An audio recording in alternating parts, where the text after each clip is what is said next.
Hi guys, this is a alocasia corm, and what it does is we're going to be making sure that it gets in a substrate that will create a new plant. I can't pronounce it, but it's a alocasia, and anyway, it's a long leaf alocasia. And the mother plant, I had to cut it back because ever since I purchased the plant, it didn't produce any more leaves. And then I think I overwatered it. So we're going to save this corm, and that way we'll have something from the mother plant as well.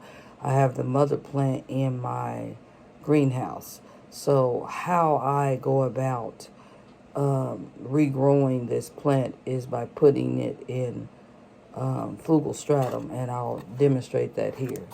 Give me just a moment to get the stratum.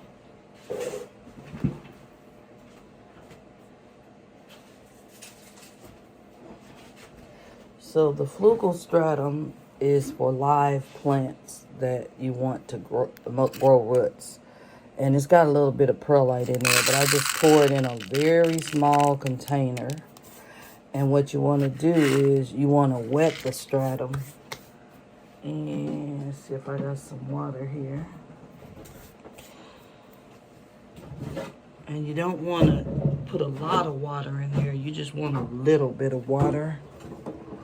So I'm going to get some here for my spray bottle.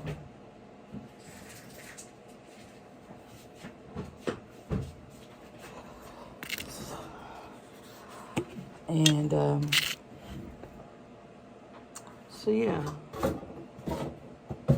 that's what we're doing today. I hope you guys are having a great weekend and you're staying safe. And prayers go out to the families that are suffering from the Canada wildfires, smoke. And I hope that they're wearing masks and staying safe. I wasn't affected here in my area, thank God, but we can still always be mindful of the people that are going through it. So what I'm going to do is I'm going to put this corm inside this stratum, and I'm going to show you what it looks like. Okay? And then I'm going to put the top over it. It's okay to put a lid on it because I'm going to set it under my grow light, and I'll show you my grow light here in just a second. So we're going to go over here with the stratum. I have a light right above here. I'm just going to sit this on the shelf, and it'll get light. There it is. Now I'm going to show you a plant. I did the same thing too, and it grew a full plant. And you won't believe it. It's huge, and it's still giving me more growth. I grew this plant from a corm, and this is a prayer plant, okay? And she's doing really well.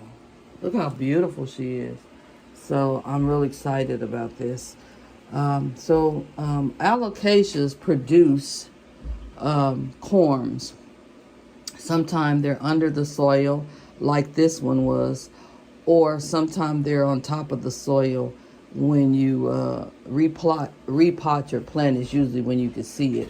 All of these plants up here, with the exception of the one on the right, these were corms too, you guys. Look how beautiful they are. This one is even pushing out new growth. Let me show you.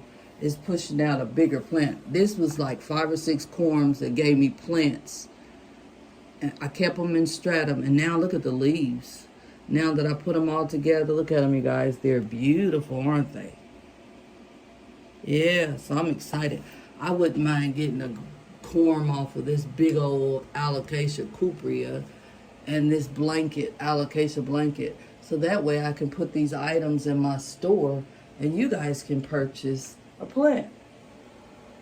Okay? And you can do the same thing. This is my alocasia black velvet. This is a brand new leaf right here, you guys. Look how gorgeous she is. Brand new leaf. Okay? So I have more alocasias. This is another alocasia. This is called an alocasia Jacqueline. And she's gorgeous. So I just want to share in my experience with growing corms, and so I thought I'd bring you guys in for a moment to see that. And this is another plant that is growing in stratum. That's a pink princess philodendron, and it's pushing out a brand new baby there. Thanks guys for watching. I hope you'll come back. Have a great day. Bye now.